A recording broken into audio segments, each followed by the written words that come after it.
This car is called the Titan, an absolutely brilliant piece of engineering that will catapult you with its two electric servo motors from 0 to 100 in around 3 seconds. Now imagine the people that designed and built this car designed a wheelbase. Meet CAMMUS Electronic Technology, a player from Shenzhen, China that enters the arena to challenge the established brands in the growing sim racing community.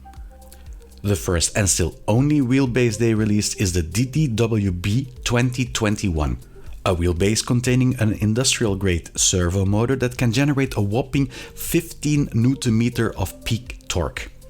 Now, this is of course nothing out of the ordinary. There are bases going to 32 Nm of peak output, but with the increase of power, so does the price rise exponentially. With a price between 1100 and 1300 euro, the Mozo R16, Fanatec DD1 and Simocube 2 Sport are its biggest rivals on that segment of the market.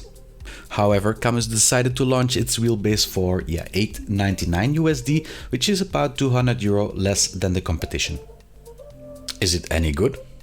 I don't know really. I have not reviewed it, and at this moment, I wouldn't be able to tell you if it is good or not, since my only reference for a direct drive is a Fanatec 8 Nm at this moment, which is hardly enough to judge a high-end wheelbase like this one.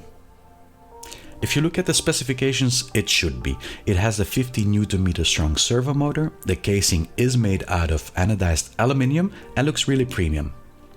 There are also some rotary buttons and switches available, and at the bottom push buttons that light up when pushed. It can be mounted sideways or with a bottom bolted to wheelbase plate. It also features no less than 8 RG12 connectors for the attachments of extra peripherals. Another feature is that it uses standard 70mm quick release adapters that can be bought separately. This would allow for the use of aftermarket rims for the DDWB. The wheelbase can be programmed via an app on your phone or PC.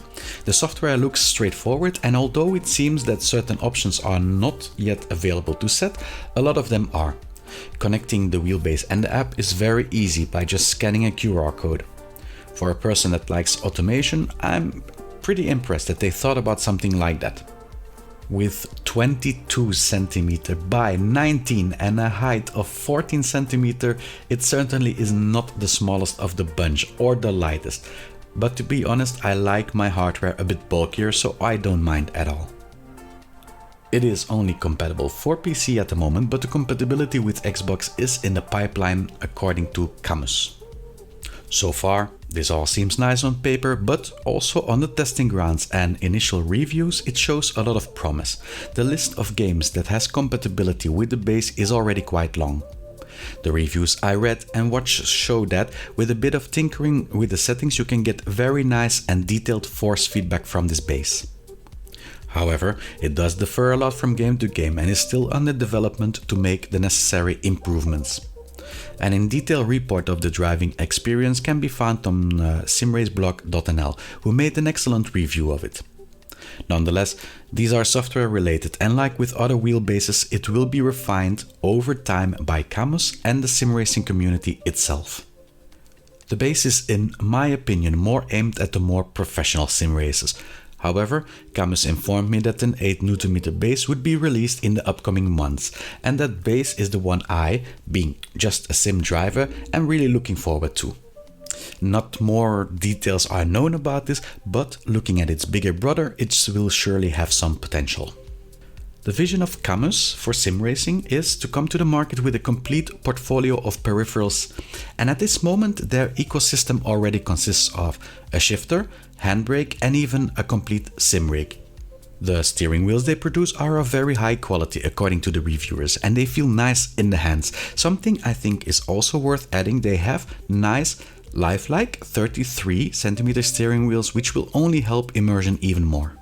Something I have not yet talked about are the pedals. It is, I think, the first thing I replaced on my setup, and equally as important for immersion as a good wheelbase. CAMMUS has been making throttle controllers as a part of their lineup for real cars, and also have the experience of creating karting pedals, So I do have high expectations for that peripheral too.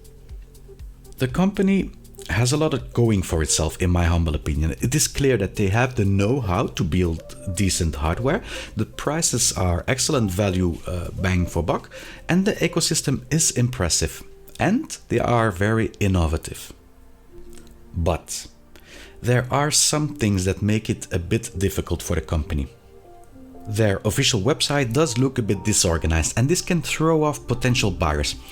I won't comment too much on the translations, as I know my English is not perfect either, but sometimes I did scratch my head when I read some of the sentences they put on there. The same goes for the ordering process. You are redirected to WinBooster, which for suspicious people like myself seems a bit odd. Perhaps my opinion is too subjective, but in these days of cyber insecurity, these forwardings, even if it is towards your own sub-brand, are very discomforting. Again, this is spoken for myself. I'm not sure in what degree this bothers other people. Something else, which is much more of an issue, are the additional costs. Shipping has become immensely more expensive the last years for companies, and CAMMUS doesn't escape here. The shipment for a pair of pedals is around 80 USD, which is about 1/4 of the entire price.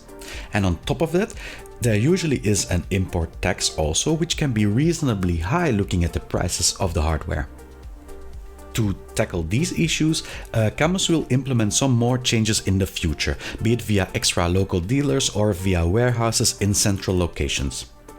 Now, the prices of their hardware are still very competitive, even with the added costs, just a lot less. The hardware is only available to buy in USD on WinBooster, but you can pay via PayPal, so that's not really an issue, I think.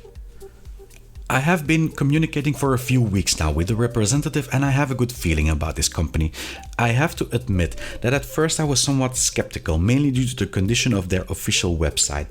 But after researching some, I think they may have a major role in the higher, and with the release of an 8Nm base, the mid-segment of sim racing. As many people already pointed out, with the introduction of affordable direct drives from Trustmaster, Moza, apart from Fanatec, the more manufacturers of direct drive, the better for us players. Thank you all for watching. Leave a free like to support the channel and consider subscribing if you want to hear more news and reviews. See you all next video.